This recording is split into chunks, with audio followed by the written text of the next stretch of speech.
Hi friends, അസ്സലാമു അലൈക്കും. അപ്പോൾ എല്ലാവർക്കും പുതിയൊരു വീഡിയോയിലേക്ക് സ്വാഗതം. ഇന്നത്തെ വീഡിയോയിൽ നമ്മൾ നോക്കുന്നത് 5ാം ക്ലാസ്സിലെ തജ്വീദിൻ്റെ മോഡൽ ക്വസ്റ്റ്യൻ പേപ്പറാണ്. അർദ്ധവാർഷിക പരീക്ഷയുടെ ചോദ്യപേപ്പറാണ് ഈ വീഡിയോയിൽ നമ്മൾ ഡിസ്കസ് ചെയ്യുന്നത്. അപ്പോൾ നമ്മൾ എല്ലാ വിഷയത്തിൻ്റെ ചോദ്യപേപ്പറും ചാനലിൽ അപ്ലോഡ് ചെയ്യുന്നതാണ്. അപ്പോൾ നിങ്ങൾ ഇതുവരെ ചാനൽ സബ്സ്ക്രൈബ് ചെയ്തിട്ടില്ലെങ്കിൽ നിർബന്ധമായിട്ടും ഇന്ന് സബ്സ്ക്രൈബ് ചെയ്യുക. എന്നാലേ ഞങ്ങളിടുന്ന പുതിയ വീഡിയോസിൻ്റെ നോട്ടിഫിക്കേഷൻ നിങ്ങൾക്ക് കിട്ടുകയുള്ളൂ. അപ്പോൾ നമുക്ക് ചോദ്യങ്ങളിലേക്ക് കടക്കാം. ഒന്നാമത്തെ ചോദ്യം, യോജിച്ചവ ചേർക്കാം.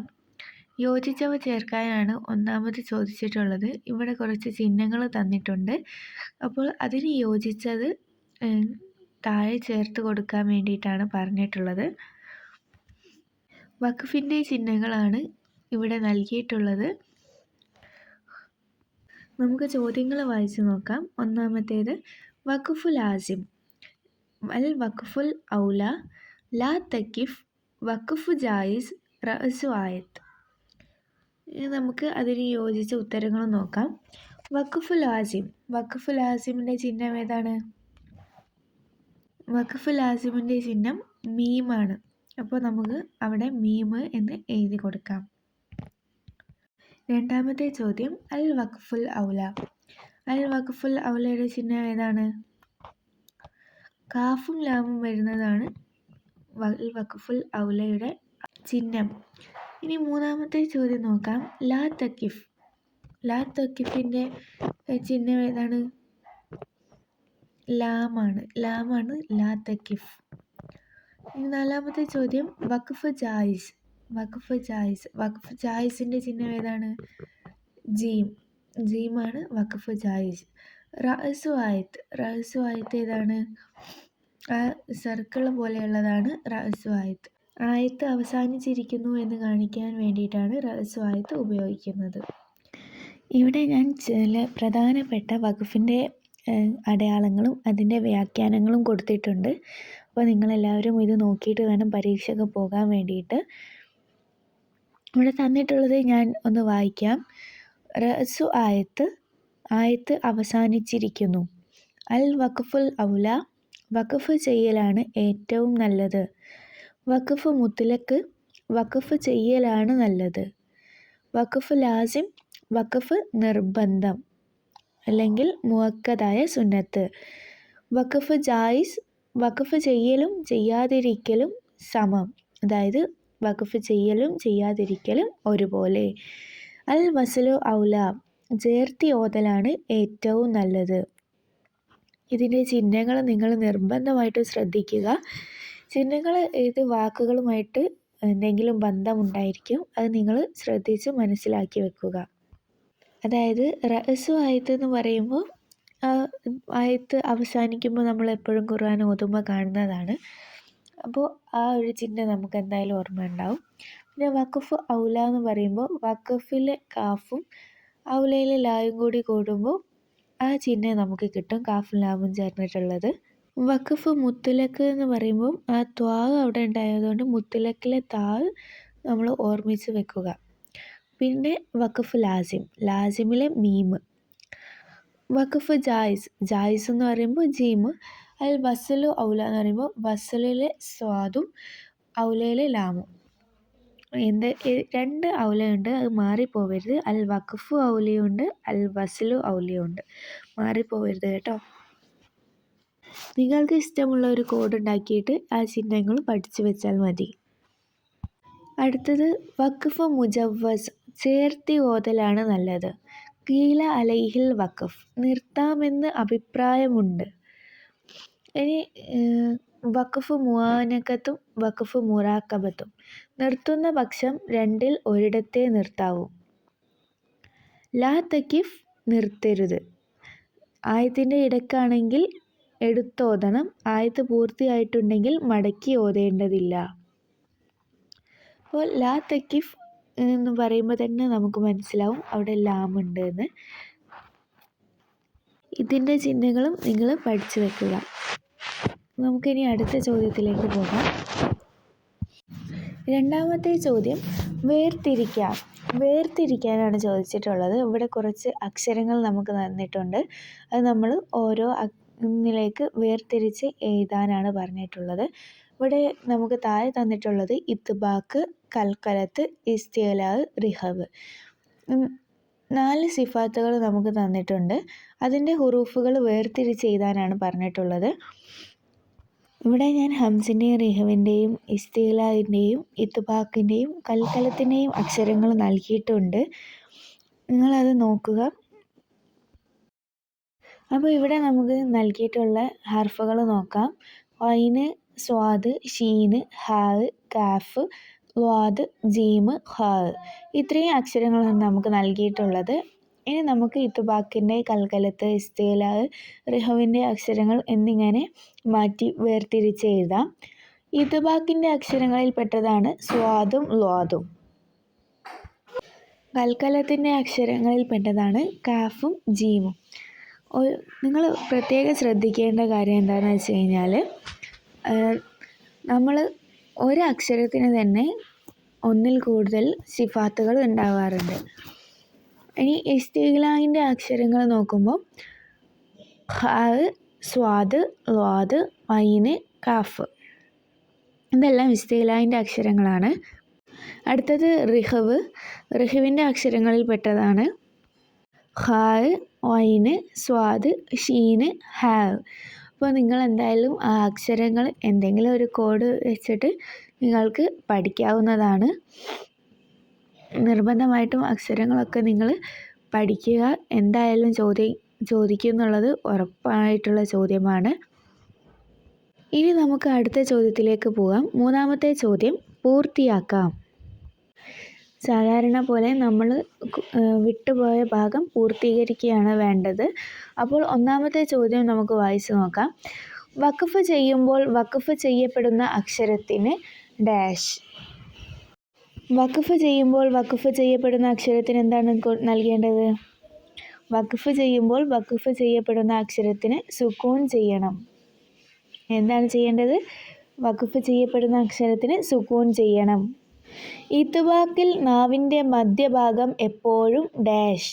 ഇത്ബാക്കിൽ നാവിൻ്റെ മധ്യഭാഗം അണ്ണാക്കുമായി ചേരണം. എന്താണ്? ഇത്ബാക്കിൽ നാവിൻ്റെ മധ്യഭാഗം അണ്ണാക്കുമായി ചേരണം. 3ാമത്തെ ചോദ്യം. സക്തയുടെ ഹായിന് എപ്പോഴും ഡാഷ്. സക്തയുടെ ഹായിന് എപ്പോഴും സുക്കൂനായിരിക്കും. സക്തയുടെ ഹായിന് എപ്പോഴും സുക്കൂനായിരിക്കും. 4ാമത്തെ ചോദ്യം. 14 സ്ഥലങ്ങളിലാണ് സജദയുടെ ഡാഷ്. 14 സ്ഥലങ്ങളിലാണ് സജദയുടെ ആയത്തുകൾ ഉള്ളത്. എന്താണ്?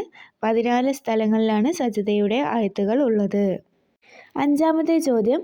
ശുക്റിൻ്റെ സുജൂദ് നിസ്കാരത്തിൽ ചെയ്താൽ. ശുക്റിൻ്റെ സുജൂദ് നിസ്കാരത്തിൽ ചെയ്താൽ നിസ്കാരത്തിന് എന്ത് സംഭവിക്കും? ശുക്റിൻ്റെ സുജൂദ് നിസ്കാരത്തിൽ ചെയ്താൽ നിസ്കാരം ബാത്തിലാകും. എന്താണ്? ശുക്റിൻ്റെ സുജൂദ് നിസ്കാരത്തിൽ ചെയ്താൽ നിസ്കാരം ബാത്തിലാകും. അപ്പോൾ പൂർത്തിയാക്കാനുള്ള ചോദ്യങ്ങൾ ഇത്രയേ ഉള്ളൂ. ഇനി നമുക്ക് അടുത്തത് നോക്കാം. 93% ആൾക്കാരും സബ്സ്ക്രൈബ് ചെയ്യാതെയാണ് നമ്മുടെ വീഡിയോ കണ്ടുകൊണ്ടിരിക്കുന്നത്. തീർച്ചയായും നിങ്ങൾ സബ്സ്ക്രൈബ് ചെയ്യുക. നിങ്ങളുടെ സപ്പോർട്ട് ഉണ്ടെങ്കിൽ മാത്രമേ നമുക്ക് മുന്നോട്ട് പോകാൻ കഴിയുകയുള്ളൂ. അപ്പോൾ നിങ്ങളെല്ലാവരും സബ്സ്ക്രൈബ് ചെയ്യൂലേ? 5ാം ക്ലാസ്സിലെ കുട്ടികളെ പവർ നമ്മൾ കാണിച്ചു കൊടുക്കണം. നമുക്ക് എന്തായാലും 1K അടിക്കണം നിങ്ങളെ വീഡിയോ ചെയ്ത് കഴിയുമ്പോഴേക്കും. അപ്പോൾ എല്ലാവരും ചാനൽ സബ്സ്ക്രൈബ് ചെയ്യുക. ഇനി നമുക്ക് അടുത്ത ചോദ്യം നോക്കാം. 4ാമത്തെ ചോദ്യം. ഉത്തരം എഴുതാം. ഉത്തരം എഴുതാനാണ് ചോദിച്ചിട്ടുള്ളത്. അപ്പോൾ 1ാമത്തെ ചോദ്യം. അർത്ഥം അറിയാത്തവർക്ക് വഖഫ് ചെയ്യാനുള്ള മാർഗം എന്ത്? അർത്ഥം അറിയാത്തവർക്ക് വഖഫ് ചെയ്യാനുള്ള മാർഗം എന്താണ്? ഉത്തരം. അർത്ഥം അറിയാത്തവർക്ക് വഖഫ് ചെയ്യാൻ ഖുർആനിൽ ചില അടയാളങ്ങൾ കൊടുത്തിട്ടുണ്ട്. അവ നോക്കി വഖഫ് ചെയ്യാം. അർത്ഥമറിയാത്തവർക്ക് വഖഫ് ചെയ്യാൻ ഖുർആനിൽ ചില അടയാളങ്ങൾ കൊടുത്തിട്ടുണ്ട്. അവ നോക്കി വഖഫ് ചെയ്യാം. ഇനി 2ാമത്തെ ചോദ്യം. സ്വാദ് സൂറത്തിലെ സുജൂദിൻ്റെ പേര് എന്താണ്? സ്വാദ് സൂറത്തിലെ സുജൂദിൻ്റെ പേരെന്താണ്? സ്വാദ് സൂറത്തിലെ 23ാം ആയത്തിൽ ശുക്റിൻ്റെ സുജൂദാണ് നൽകിയിട്ടുള്ളത്. എന്താണ്? സ്വാദ് സൂറത്തിലെ 23-ാം ആയത്തിൽ ശുക്രിൻ്റെ സുജൂദാണ് നൽകിയിട്ടുള്ളത്. മൂന്നാമത്തെ ചോദ്യം നോക്കാം. സക്ത എന്ന് പറയും എന്തിന്? സക്ത എന്ന് എന്തിനാണ് പറയുന്നത്? ഉത്തരം ശ്വാസം വിടാതെ അല്പം അടങ്ങി ഓതൽ തുടരുന്നതിന് സക്ത എന്ന് പറയും. ശ്വാസം വിടാതെ അല്പം അടങ്ങി ഓതൽ തുടരുന്നതിന് സക്ത എന്ന് പറയും.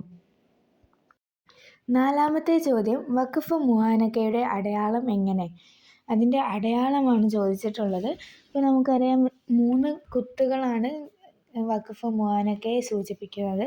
അപ്പോൾ നമ്മൾ ആ ഒരു അടയാളം നമ്മൾ അവിടെ വരച്ച് വെക്കുക. അത്രയും മാത്രമേ അടയാളം ചോദിച്ചാൽ നിങ്ങൾ എഴുതേണ്ടതുള്ളൂ. അഞ്ചാമത്തെ ചോദ്യം നോക്കാം. വ്യക്തമാക്കാം. നമുക്കിവിടെ കുറച്ച് പദങ്ങൾ തന്നിട്ടുണ്ട്. അത് വ്യക്തമാക്കാനാണ് ചോദിച്ചിട്ടുള്ളത്. ഒന്നാമത്തേത് വഖഫ് മുറാക്കബത്ത്. വഖഫ് മുറാക്കബത്ത് എന്താണ് എന്നാണ് എഴുതേണ്ടത്. വഖഫ് മുറാക്കബത്ത് എന്താണ്? വഖഫ് മുആനക്കത്തും വഖഫ് മുറാക്കബത്തിലും നിർത്തുന്ന പക്ഷം രണ്ടിൽ ഒരിടത്തേ നിർത്താവൂ. ഇനി രണ്ടാമത്തേത് ഹംസത്തുൽ വസ്ൽ. ഹംസത്തുൽ വസ്ൽ എന്ന് പറഞ്ഞാൽ എന്താണ്? ചേർത്തി ഓതുമ്പോൾ ഉച്ചാരണത്തിൽ വരാത്തതും തുടക്കത്തിൽ വരുന്നതുമായ ഹംസക്ക് ഹംസത്തുൽ വസ്ൽ എന്ന് പറയുന്നു. ചേർത്തി ഓതുമ്പോൾ ഉച്ചാരണത്തിൽ വരാത്തതും തുടക്കത്തിൽ വരുന്നതുമായ ഹംസക്ക് ഹംസത്തുൽ വസ്ൽ എന്ന് പറയുന്നു. മൂന്നാമത്തെ ചോദ്യം വഖഫ്. വഖഫ് എന്നാൽ എന്താണ്? ഖുർആൻ ഓതിക്കൊണ്ടിരിക്കുമ്പോൾ ശ്വാസം വിടാൻ വേണ്ടി കലിമത്തിൻ്റെ അവസാനത്തിൽ നിർത്തുന്നതിനാണ് വഖഫ് എന്ന് പറയുന്നത്. എന്താണ്? ഖുർആൻ ഓതിക്കൊണ്ടിരിക്കുമ്പോൾ ശ്വാസം വിടാൻ വേണ്ടി കലിമത്തിൻ്റെ അവസാനത്തിൽ നിർത്തുന്നതിനാണ് വഖഫ് എന്ന് പറയുന്നത്. ഇനി നമുക്ക് ആറാമത്തെ ചോദ്യം നോക്കാം. ആറാമത്തെ ചോദ്യം ഉദാഹരണം എഴുതാം. ഉദാഹരണം എഴുതാനാണ് ചോദിച്ചിട്ടുള്ളത്. ഒന്നാമത്തേത് ഹംസത്തുൽ ഖത്അ. ഹംസത്തുൽ ഖത്അന് ഉദാഹരണം എന്താണ്? ഇസ്മുഹു അഹ്മദ് ഫി അഹ്സനി തക്വീം വ അഖീമു വുജൂഹക്കും മാലികി യൗമിദ്ദീനി ഇയ്യാക. ഇതെല്ലാം ഹംസത്തുൽ ഖത്അന്റെ ഉദാഹരണങ്ങളാണ്. ഇതിൽ ഏതെങ്കിലും ഒന്ന് എഴുതിയാൽ മതി.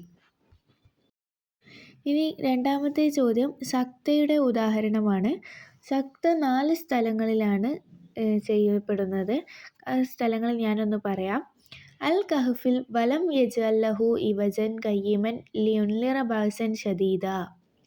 ഇതാണ് ഒന്നാമത്തെ ഉദാഹരണം. യാസീനിൽ മം ബാസന മിൻ മർകദിന ഹാലാ മാ വാദർ റഹ്മാൻ. ഖിയാമയിൽ വക്കീല മൻ റാഖ്. ഇതാണ് മൂന്നാമത്തെ ഉദാഹരണം. നാലാമത്തേത് മുതഫിഫീനിൽ കല്ലാ ബൽ റാന അലാ കുലൂബിഹിം മാ കാനൂ യക്സിബൂൻ. ഈ 4 ഉദാഹരണങ്ങൾ. നിങ്ങൾക്കിതിൽ യാസീനിലോ അല്ലെങ്കിൽ ഖിയാമയിലോ പഠിച്ചു വെക്കുന്നതാണ് കുറച്ചുകൂടി എളുപ്പമായിട്ട് എനിക്ക് തോന്നിയിട്ടുള്ളത്. അപ്പോൾ നിങ്ങൾ നിങ്ങളുടെ ഇഷ്ടത്തിനനുസരിച്ച് നോക്കിയാൽ മതി. മൂന്നാമത്തെ ചോദ്യം ഹാവ് താനീസ്. ഹാവ് താനീസിൻ്റെ ഉദാഹരണമാണ് എഴുതാൻ പറഞ്ഞിട്ടുള്ളത്. ഹാവ് താനീസിൻ്റെ ഉദാഹരണങ്ങൾ നോക്കാം.